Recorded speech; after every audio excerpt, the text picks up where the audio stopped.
All right, everybody. It is 1 o'clock here on the East Coast, so I'm going to put everyone on mute.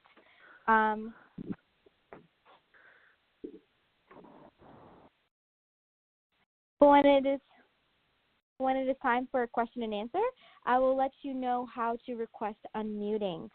My name is Waboy Guevara, and I am one of two citizen empowerment coordinators here at American Promise, and I want to welcome you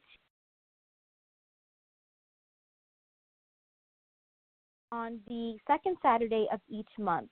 And this month we are participating in the National Week of Conversation as a part of the National Conversation Project, aimed at bringing people together by bridging divides. One moment. If you could just put yourself on mute. So thanks to all of you who have taken the time out of your busy weekends to join us today, or maybe you couldn't make it live and you're listening to the recording afterwards. Either way, you're stepping up to save our democracy, so thank you. We are super honored to have an incredible guest speaker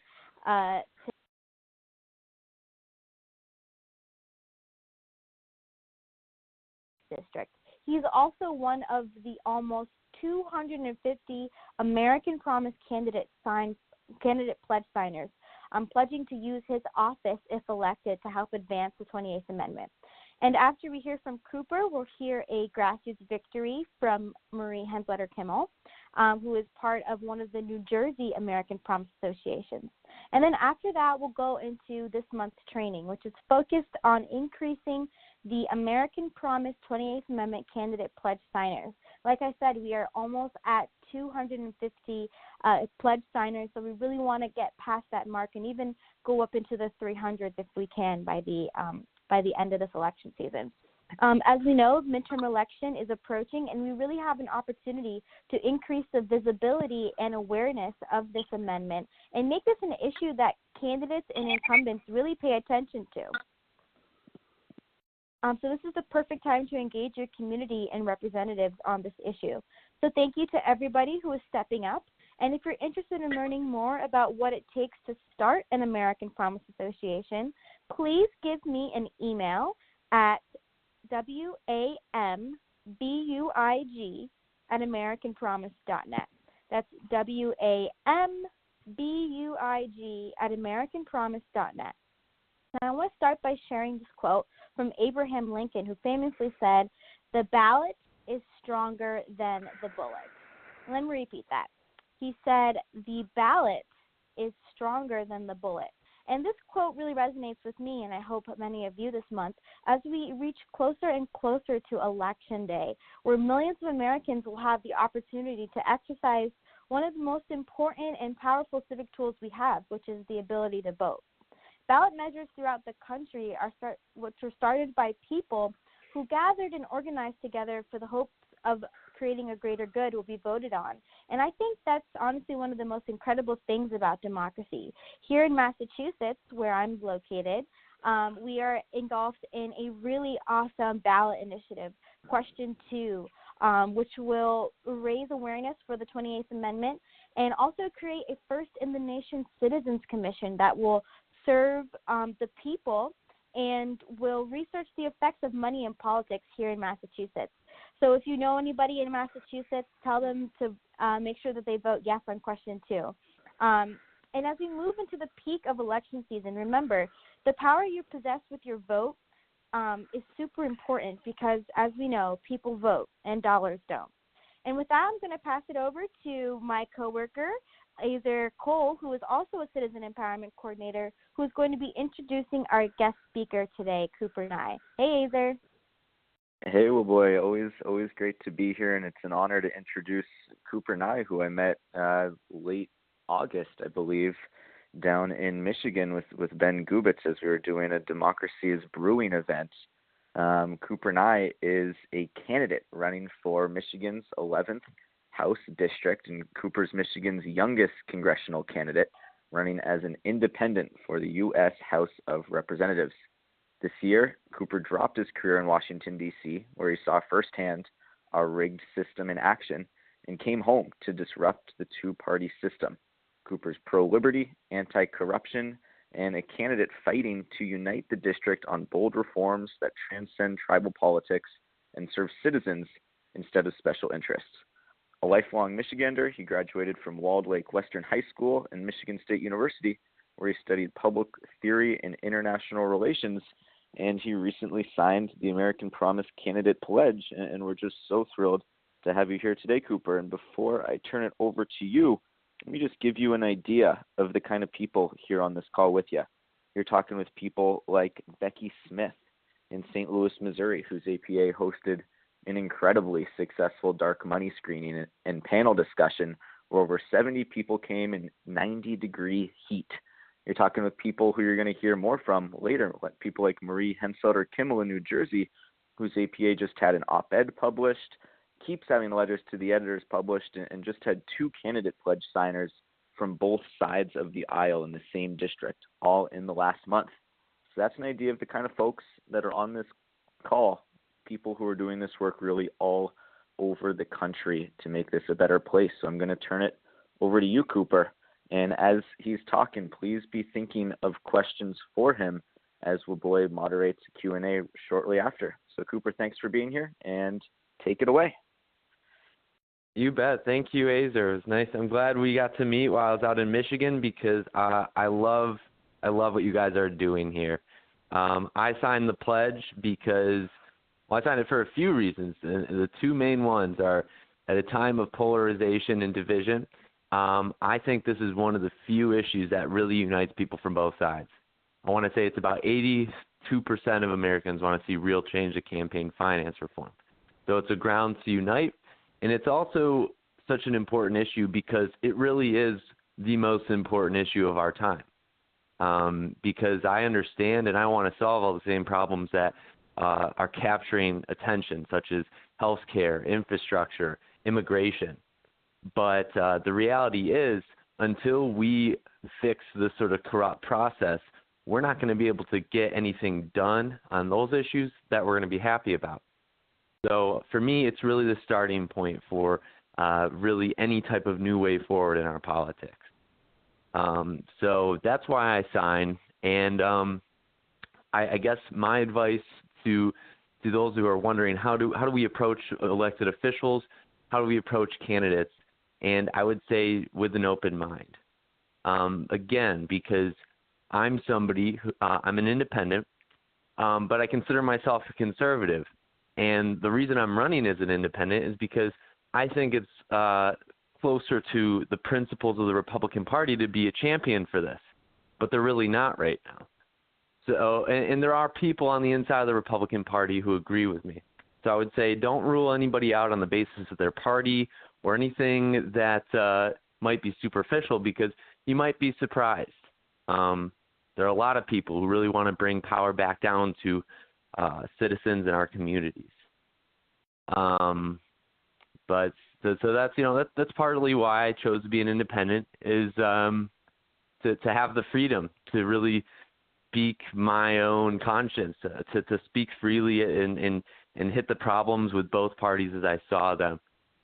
Because I think it's more important now than ever that we're honest about this, because so much of our politics becomes this blame game of, well, what about what you guys did, 5 years ago?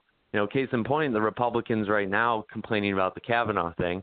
I mean, they held it up with Merrick Garland, and so there's just no real honesty on these things. And that's what I like about American Promise's pledge, is that it doesn't just go after corporate spending, it goes after union spending. And I think that's the best way forward, is just looking for these common ground issues where really it is in the best interest of people, whether you're a liberal or you're a conservative, to get money out of politics. Because right now you probably feel powerless, voiceless, maybe hopeless, but I don't think you should be, because I really think we're coming to a turning point in this country where things such as this 28th Amendment pledge can really catch on. As Azer mentioned, I am Michigan's youngest congressional candidate. Previously, I made the claim that I was the youngest in the country. but I was proven wrong a few months into the campaign. I missed that by about 4 days. So that was a bummer. But, it's a uniquely I think I love championing this as a young person because for the most part, and I don't know the demographics on this call here, but I would say that younger people are sort of righteously apathetic about things. They don't feel like their vote matters, and in a certain way, they're right. And I think that an issue such as this, such as campaign finance reform, can really be sort of a rallying point for younger people because you can go to them and you can say, hey, I totally see where you're coming from. I know why you don't feel heard, but look at this issue and why I care about it. And if you can show them, your excitement, your enthusiasm about it, they might see that, hey, this is really where things can start to get better. So that's why I'm really excited about this, and why I was honored to be asked to speak with you today. I would be happy to answer any of your questions because I don't want to ramble too much about things that might be interesting to me, maybe not to others. But it's been a remarkably encouraging process, and just want to say thanks to American Promise for in bringing me into this circle and having me here today. Thank you so much, Cooper. It's super awesome to hear another young person running for office and being civically engaged. So that's really, really awesome. Like Azer said, if you have a question, please press the number 1 on your keypad so I can call on you and Cooper can answer. But before I pass it over to other folks, I would like to ask a question to you, Cooper.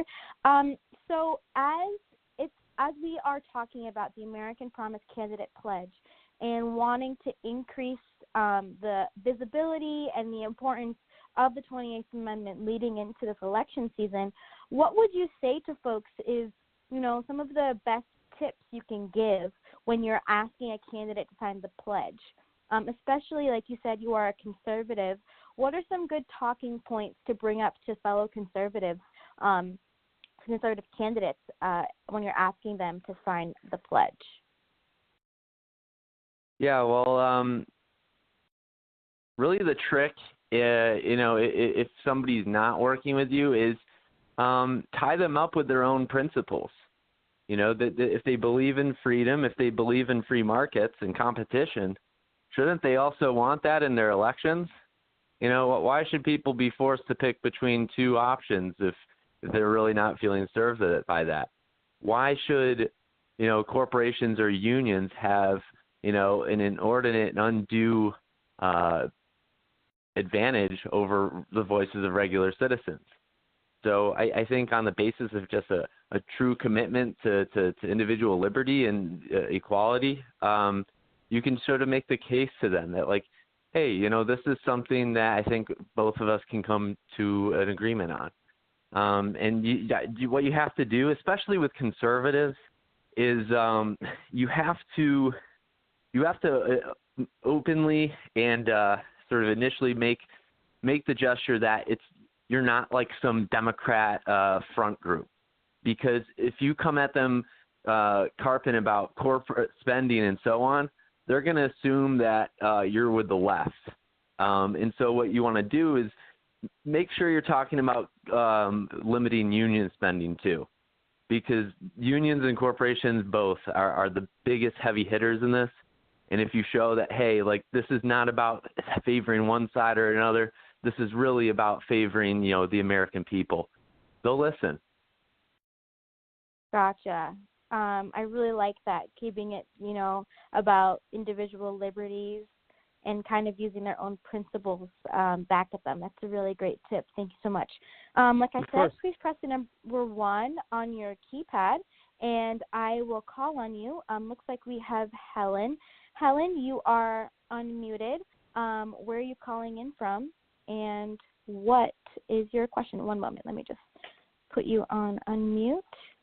Okay, Helen, you're unmuted. What's your question, and where are you calling in from? Hi, I'm a senior citizen over in East Bay of San Francisco. And first of all, I applaud all of you, including Cooper, for all you're doing for America. We all have to do our part. Cooper, how would I get in touch with you? I have some ideas on how we can implement some additional changes. Oh, great. Yeah, so anybody who wants to learn more about the campaign or contact me, you're going to want to go to coopforcongress.com.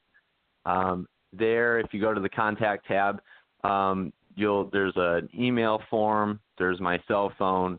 I'm putting all my info out there because I just love hearing from people. Okay, and thank you. I'm from Minnesota originally, so I really appreciate your efforts there. I know a lot of people in Michigan. But secondarily, for your own information and everyone listening, there is a nonfiction book, paperback, called Confessions of Congressman X, published in Minnesota. And it is the notes of a good friend of a congressman over the years, taking down the quotes of the congressman, and the corruption is astonishing. Confessions of Congressman X. And for you, there's some very valuable quotes in there that you can use for your campaign. And thank you again for everybody's efforts to save our country. It's doable. I totally agree it's doable. And it's just a matter of rolling up our sleeves. Absolutely, yeah. Thanks for the question. I hope to hear from you. And I totally agree with you. If you turn on the cable news, whether it's CNN or Fox News, you might think the world's about to end. But that's not the reality on the ground, because I'll tell you what it is. I'm out there every day talking to people, both sides. People are tired of this. People are sick of it, and they're looking for like a voice of reason or like a trustworthy source or a politician. So don't lose hope. It's just sort of the death throes of an old dying media landscape that I think is going to be replaced by social media and blogs and podcasts where there's a really, I think, honest and free exchange of ideas and a longer format that is, more conducive to conversations instead of partisan talking points. Absolutely, Cooper. And you know what? You say that it's going to be done, and there's a lot of work going on to fix what's going on in this country. And fortunately, we are talking with just the kind of people that are rolling up their sleeves and doing this work.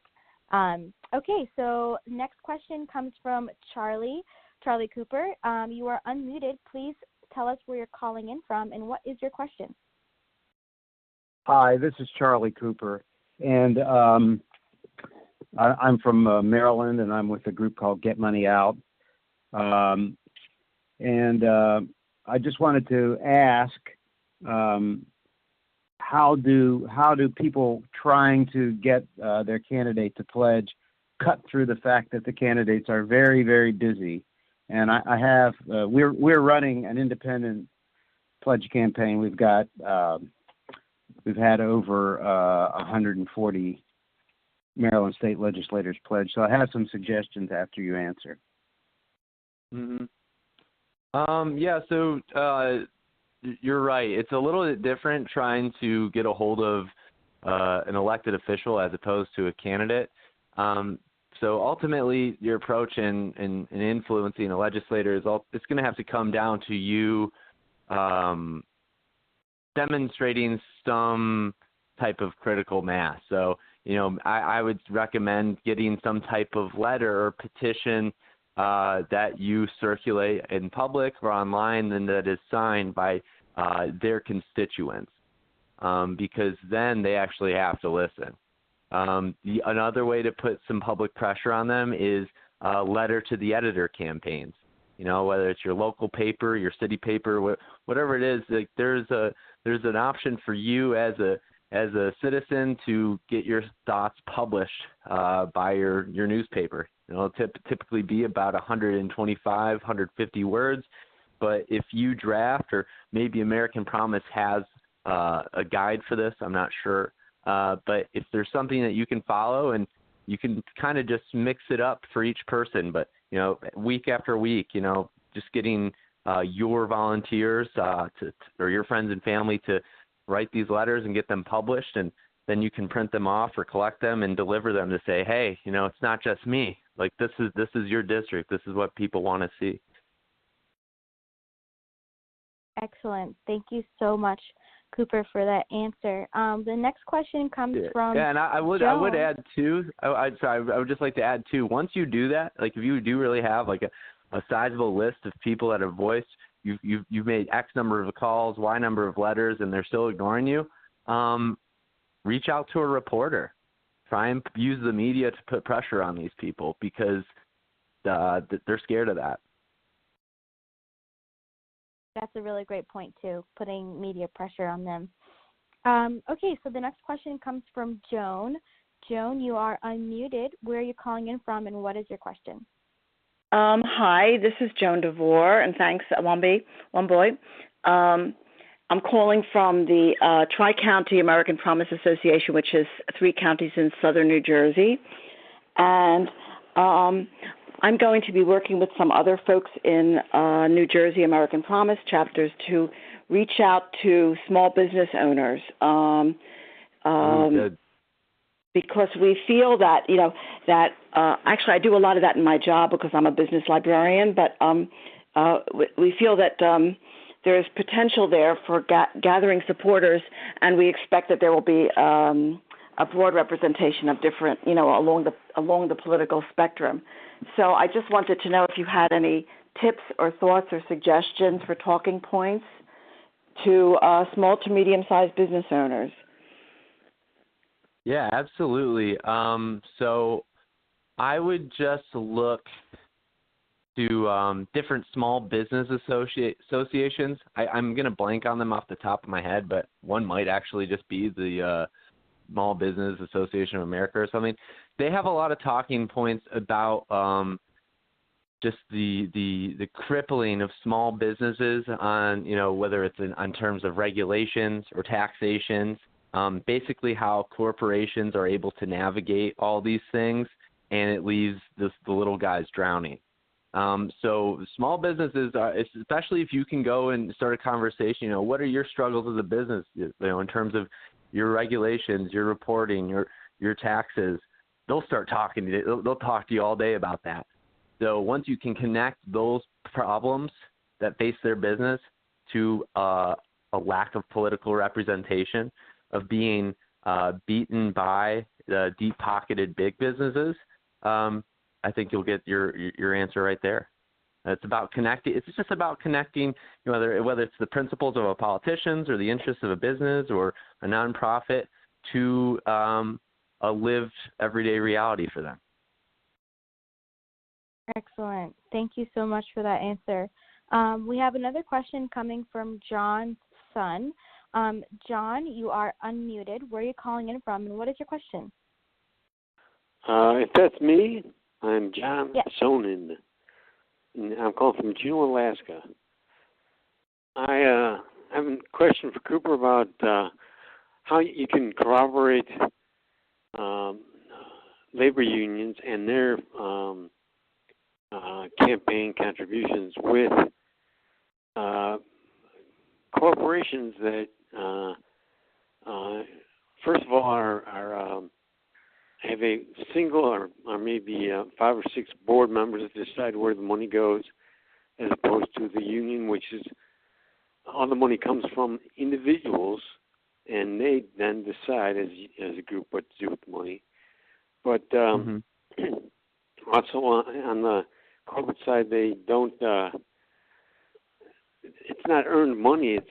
Labor earned, physically earned money. It's earned from investments, the money that they can then have for campaign contributions. So I'm finding a hard time corroborating the two as opposing sides in the campaign finance issue, or on the same side, actually, because you want to compare them.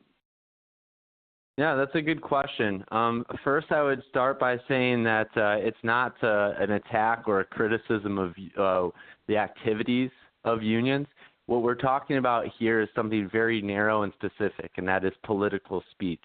That is the spending of union dues on political advertisements, political support, because it's not an insignificant amount. I would encourage you to research labor spending, because right now I'm looking here in 2016 alone, labor spent nearly $2 billion on politics, mostly for Democrats.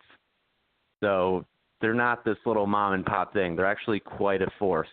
They're quite a formidable force in American politics.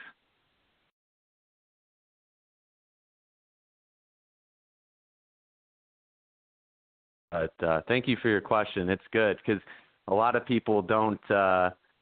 It's easy for people to see the problem of corporate spending. Sometimes it's harder to point out the problem of union spending. But it's not about corporations in themselves or unions in themselves. It's about what happens when they open their checkbooks and poured, billions into our politics. Because you might like the pro-business policies, you might like the pro-labor policies, but ultimately, these things should come up from the grassroots, from the pocketbooks of individual people, in my opinion. Thank you for that, John, and for your answer, Cooper. Next question comes from Jan. Jan, you are unmuted. Where are you calling in from, and what's your question? Hi, I'm calling in from Fort Myers, Florida, and my question is, when we approach candidates or representatives about American Promise and the 28th Amendment and getting big money out of politics, should we expect some hesitancy or even fear, nervousness about turning down large political donations, and how can we address that hesitancy? Jan, let me kind of step in for one moment. Just so you're aware, the American Promise Candidate Pledge doesn't say that the candidate has to not accept big donations. It just is a pledge saying that the candidate, if elected, will help advance the 28th Amendment. So, of course, it's awesome if a candidate says they don't want to take big money. But as we know right now, it's pretty hard to run a campaign without taking any kind of contributions. And people like Cooper, who are deciding to not take that kind of donations is super, super important. But just so you know, the American Promise Candidate Pledge doesn't specifically say that you're not allowed to take money from from big donors. Cooper, go ahead.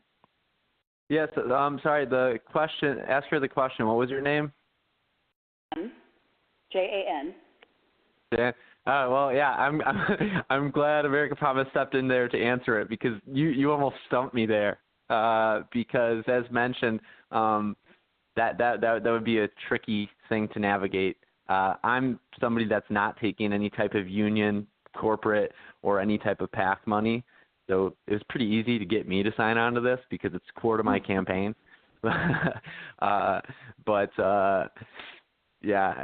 Luckily, though, the amendment isn't something that would affect their actual day-to-day operations or campaign fundraising. So just make them feel safe and comfortable, and that it's not a personal disadvantage to them to take up this purpose. That's a really great point, Cooper. Not a personal disadvantage. As a matter of fact, it's probably an advantage to them. Absolutely. Absolutely. To say that they signed it. That's super great. We have time for about 2 more questions. So if you would like to ask a question to Cooper, just press the number 1 on your keypad, and I will put you off mute.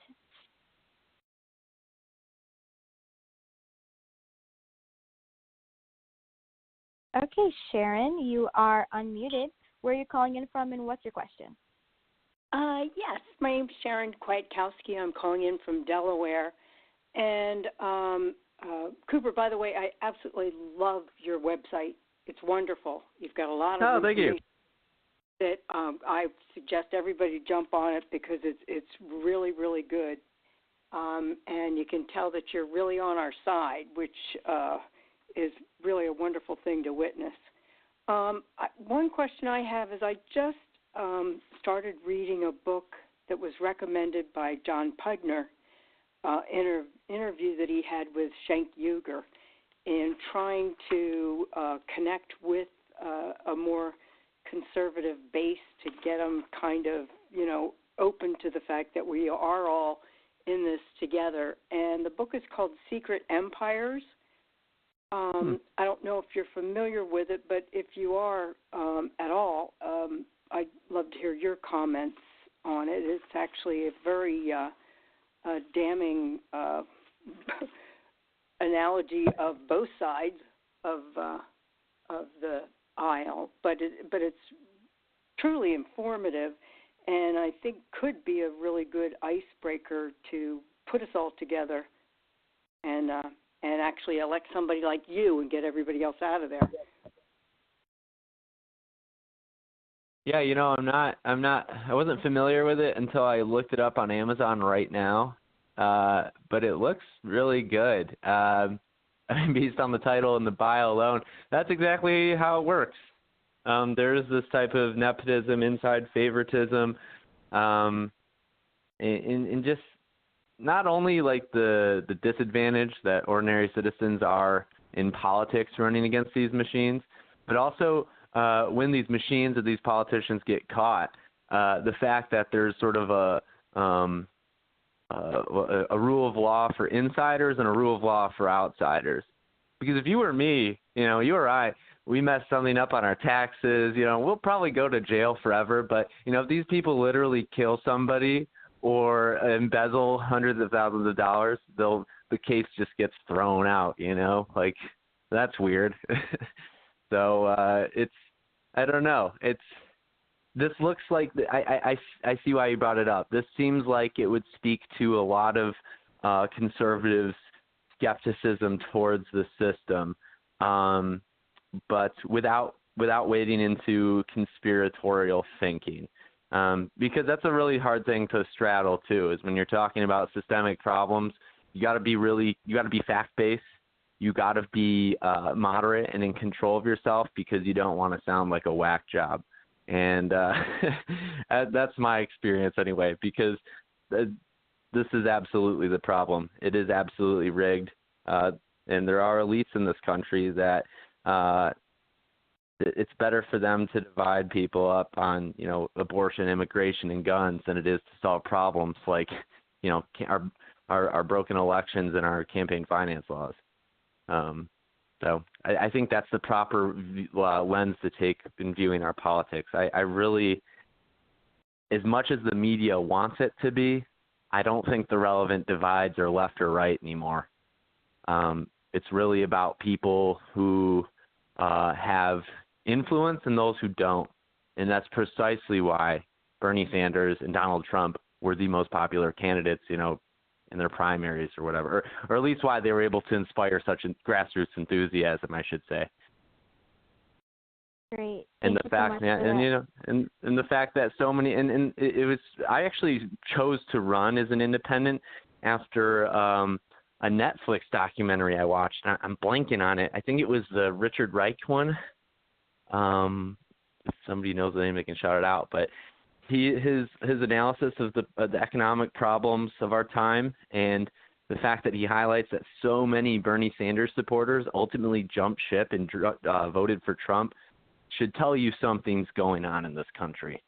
I don't think the media or our pundits are really willing to talk about that, because it doesn't bode well for them. Thanks for that, Cooper. We have time for one more question. Tina, you are unmuted. Where are you calling in from, and what's your question? I'm calling in from California, and my question is, how do we get our politicians and candidates all over the country, not just here in California, to bring in legislation to change a 120-year-old rule that denies all Americans the right to guaranteed service of process of important court documents that can take away their life, liberty, and property if they don't get served. And I can speak to this because it happened to me. There's so much perjured proof of services that they claim they put these notices in the first-class mail, and according to the mailbox rule, which, as I say, is 120 years old, if they say they put it in the mail, you are deemed to have received it. And hey, Tina, sorry, we got to keep the questions related to the 28th Amendment. Do we have time for just one other question? If you do, please press the number 1, and I will call on you.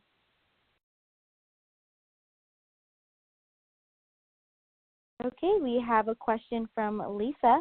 Lisa, you're unmuted. Where are you calling in from, and what's your question? I'm calling from Oregon, and my question is, do you have any comments about the use of the Article 5 convention process to put pressure on Congress to propose the 28th Amendment? By that, you're referring to the Convention of States? Is that what you mean? Well, staff, we call it the Article 5 convention. It's a convention where the states get together to propose an amendment, the same way that Congress can propose an amendment. No, yeah, you know your Constitution. That's cool.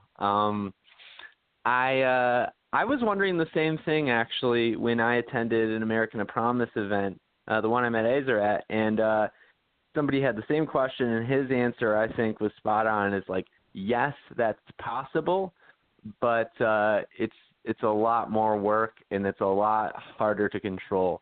I think this organization has identified the path of least resistance, and that would be the amendment moved by Congress as opposed to the states, which I think also just from the standpoint of not just feasibility and practicality, but also in terms of keeping this bipartisan, I think it's going to be a lot less risky to do it federally, because you could have a runaway convention at the states, because the Article 5 doesn't really stipulate, the terms or anything like that. And you have a majority of, conservatives or Republicans who basically run most of the legislatures in this country. And so they might start doing some things I like, but they might also do some things that, liberals, progressives don't. So it might just make more sense to keep it focused and keep it at the federal level where we can really solve the one issue we all agree on, instead of turning it into a political circus, That's a really great answer, Cooper, and thank you so much to everybody who asked questions, and thank you, Cooper, for taking the time to talk to us. We definitely enjoyed hearing your insights and wish you the best of luck with your campaign in the future. Can you let folks know where they can find you on the interwebs? Yeah, absolutely. Thank you so much for having me. Thank you all for being here. And thank you for the questions. Those were all really good. Hopefully my answers helped. And if you'd like to learn more, again, my name is Cooper Nye, Michigan's 11th District, and you can find me on coopforcongress.com. There's buttons to my Instagram, LinkedIn, Facebook, Twitter. Give it a follow and get in touch if you have anything you'd like to share. And I just want to say again, thank you so much. The work you guys are doing here, I think, is the smartest you can be doing, because like I said, there's a lot of big problems, but I think this is the best one to take on first. So thank you again, and keep at it. Thanks, Cooper. All right, now we're going to go into the grassroots victories of the month. And I just want to share some of the actions that other American Promise members and American Promise associations have taken this year in advancing the 28th Amendment.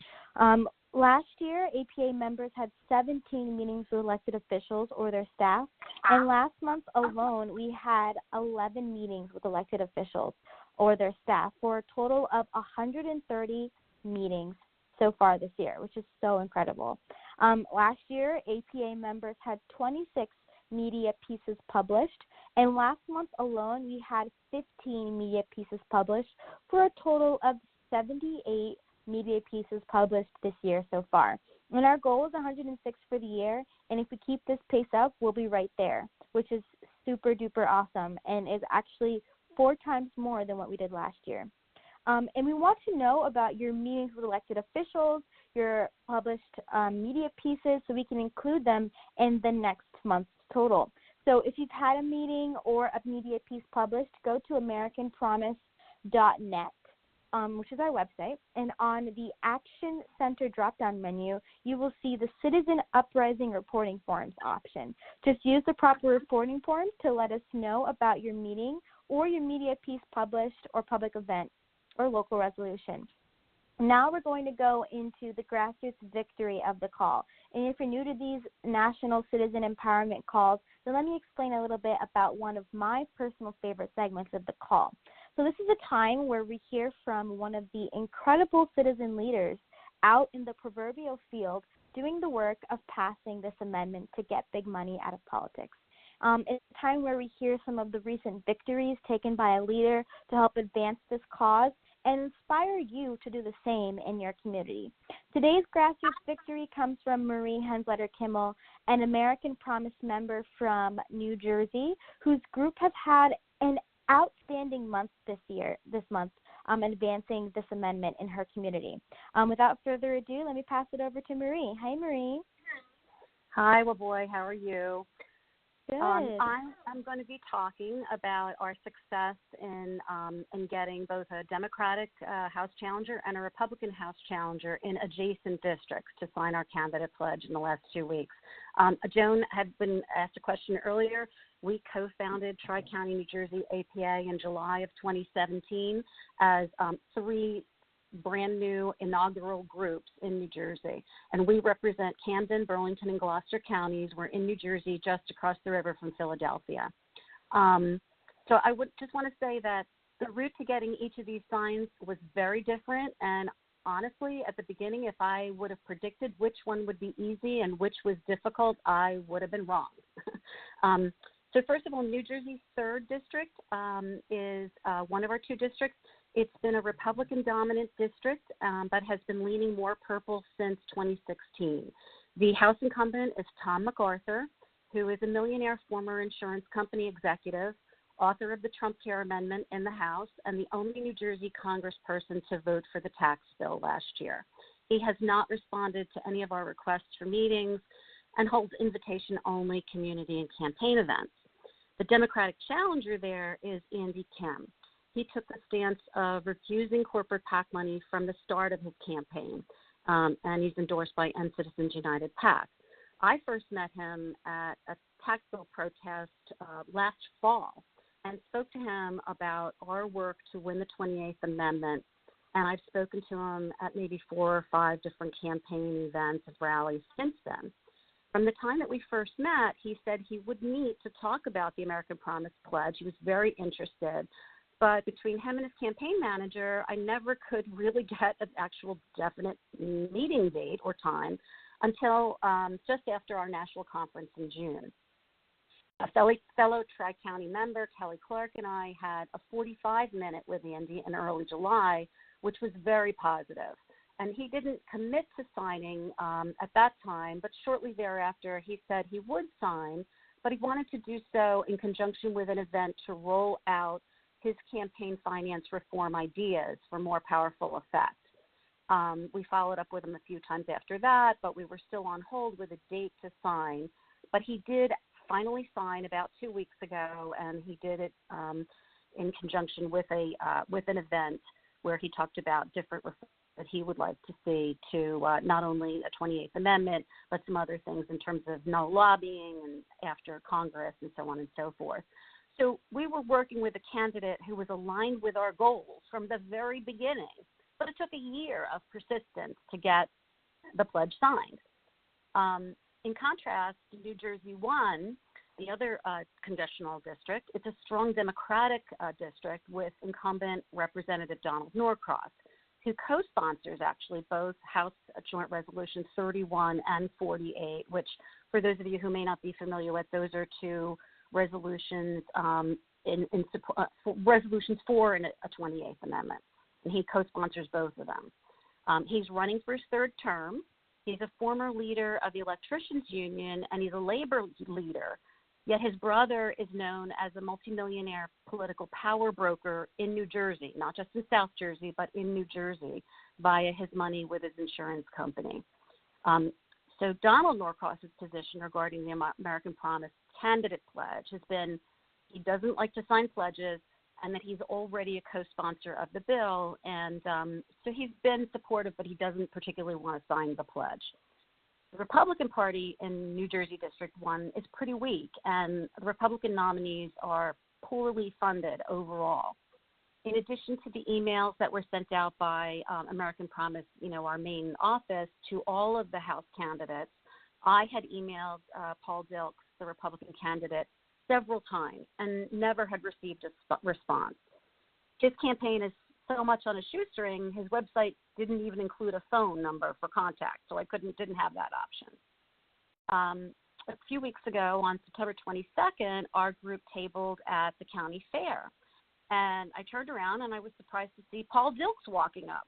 And he introduced himself. He acknowledged memory of getting an email, but he really wasn't 100% sure of American Promise's position.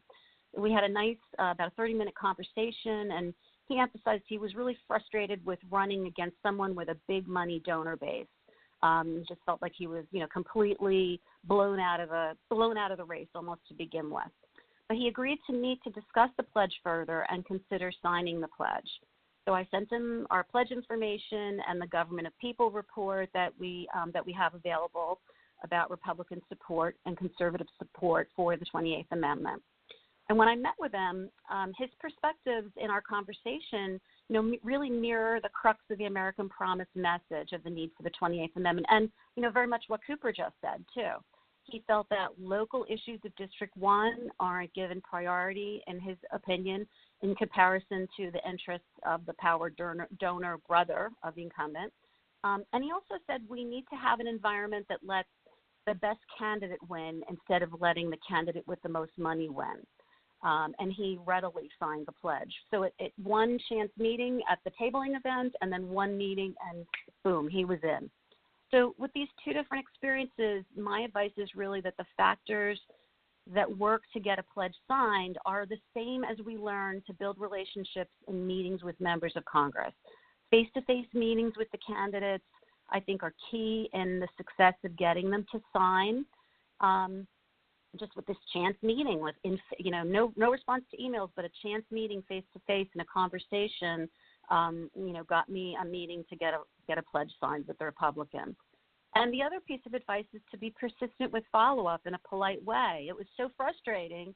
I had a Democratic challenger candidate started his whole campaign opposing, corporate money and outside money, but it took him a long time to actually sign. But we didn't give up. And as an end note, just to take advantage of highlighting this bipartisan support for the 28th Amendment and getting a fix to this problem of big money in politics, I'm writing an op-ed to emphasize that there is consensus, kind of like what Cooper said, 80% of people support this, and that's what we need to focus on. We need to push our electeds to move this forward through Congress so we can get this 28th Amendment done.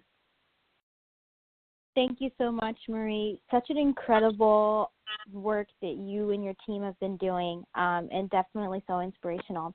Again, if there's anybody on the call who is not yet a part of an APA and wants to learn more about starting one, send me an email at wambuig@americanpromise.net. I'm now going to pass it over to Azer, who is the Other Citizen Empowerment Coordinator, who's going to take us through this month's action. Hey, Azer.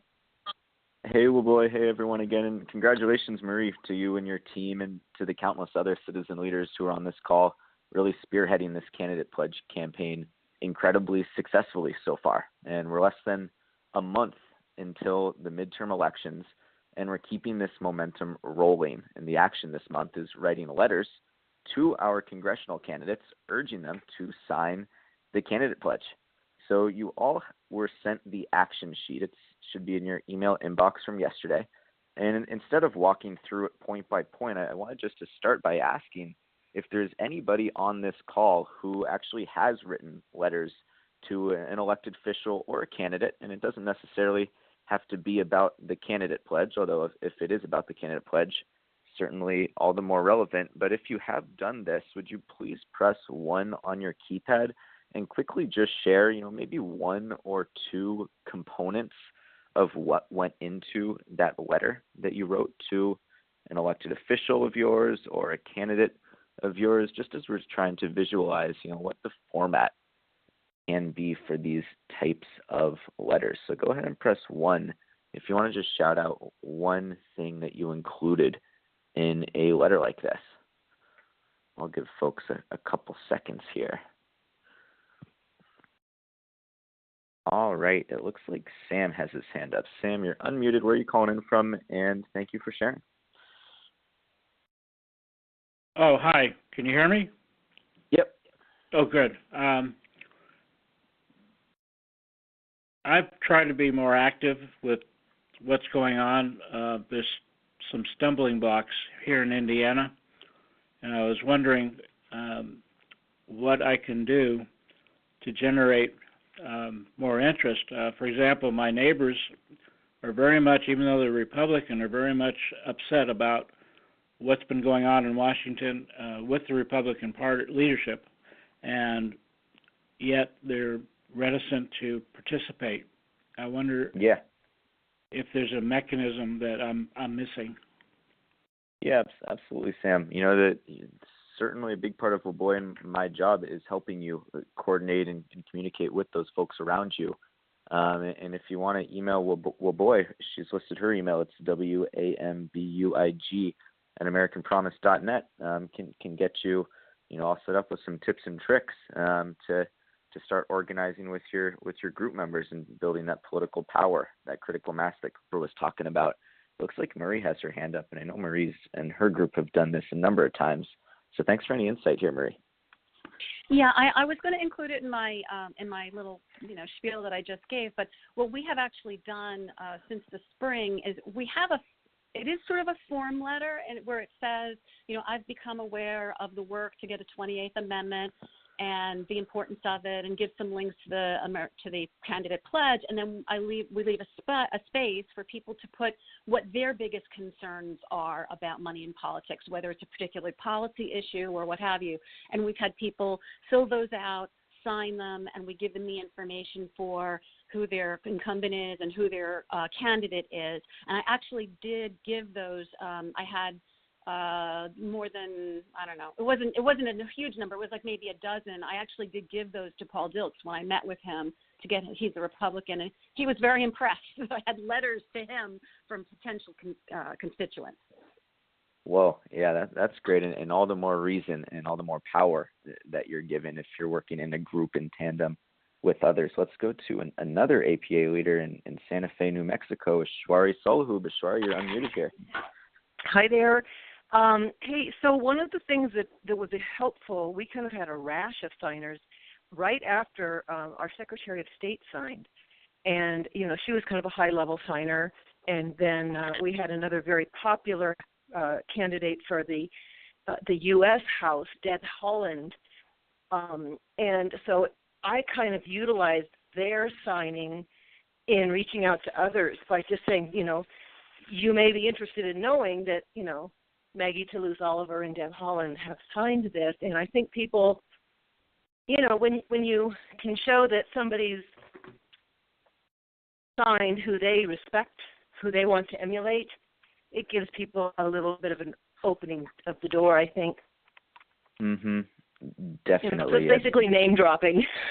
Mm-hmm. Yeah, that momentum is a really powerful thing and real validator for some people who say, oh, I know who that is and I respect them and their policies. So this is something that I'm going to really give more thought and consideration.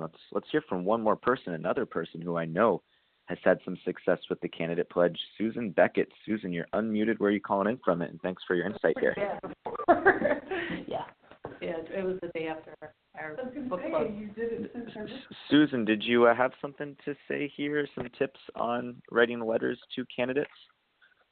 Well, you asked for one thing, and the one thing I always make sure I include is the request, what I want them to do, to ask them specifically to sign a piece of legislation or pledge or whatever it happens to be.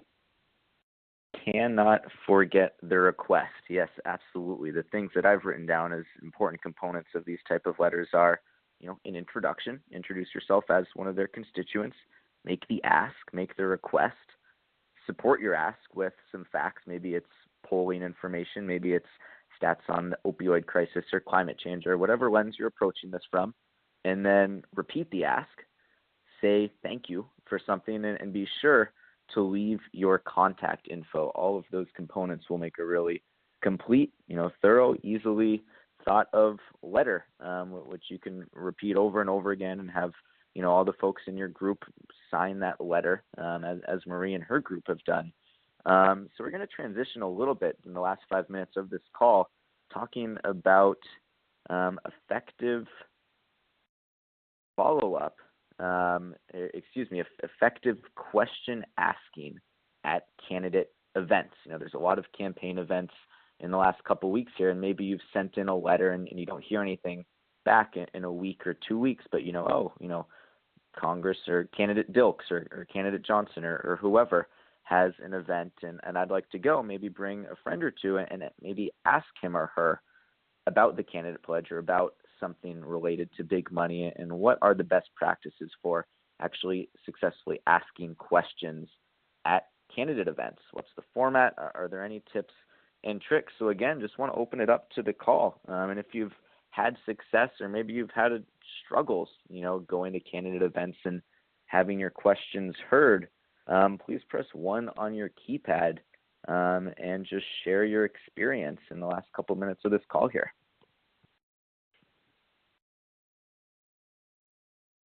All right, it looks like John has his hand back up. John, you're unmuted. If I remember correct, you're calling in from Anchorage.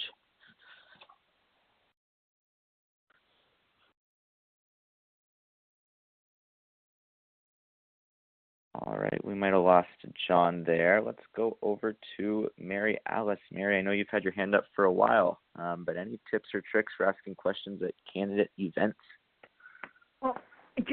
Well, both writing letters and asking questions, I think one of the most important thing is to take a respectful tone. Mm-hmm. Because even if you hate the person, because nobody likes to be snarled at, and people shut right down if you start out making them feel like you're attacking them. So, always take a respectful and civil tone. Yeah, it's going to be hard to get much done, hard to get much cross-partisan work done if we're shouting and, calling folks names at their candidate events. I couldn't agree with you more. And let's go over to Judy Butler, APA leader in Delaware. Judy, thanks for any insight here. Hi. Well, thanks, Azer. We managed to get 2 candidates to sign this so far. One was a real long shot running against our longtime Democratic senator in the primary, and she didn't win. But nevertheless, we had a video of her, and we also got the Green Party candidate for our Senate seat. But the actual person they're running against, Senator Carper, who's never actually lost an election in 40-some years, when we talked at length, Travis Beaker and I did this week, about trying to get him to sign this pledge. Tricky, because he really is sort of what we call our corporate Democrat. He gets lots and lots of money from pharmaceuticals and et cetera, et cetera. So then his aide said, do you guys offer a scorecard? Because he did support, he was a co-sponsor of SJR, I don't know whether it's 8 or what the number was back in 2014, but it's the only time an actual amendment trying to reverse Citizens United came to the floor for a vote in the Senate or in either of the houses. And he supported the Disclose Act, and his aide listed about 4 or 5 things, pro-democracy efforts that the senator has tried to do. He just has a general policy of not signing pledges. So right. I don't know whether that's even something that's worth talking about, but yeah, I'm going to throw it out there. The scorecard is a powerful idea, something that the elected officials are familiar with, much in the same way that Ashwari said, also show them what other candidates have signed the pledge. That's often helpful and familiar for folks as well. So I'm just going to quickly go through a couple of tips for these candidate events. Don't go alone, but bring a friend or two, and all have questions, and you'll have 3 times the chances of getting your question asked, and might even get to ask 3 questions. Secondly, doing candidate research ahead of time, before you ask your question, maybe lead in by thanking your candidate specifically for something. And lastly, and really importantly, try to talk to the candidate before the event starts or afterwards, and that personal touch might make just a huge difference. So I'm looking at the clock, and we're right on time. I'm going to pass it back to Waboy here to close out the call. Thank you all.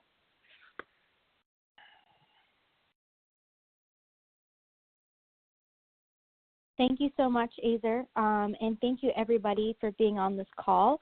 I'm going to put everybody off mute so that we can say goodbye. Have a great rest of the weekend, and thank you so much for joining us. Goodbye. Bye. Have a great weekend. Thank you, guys.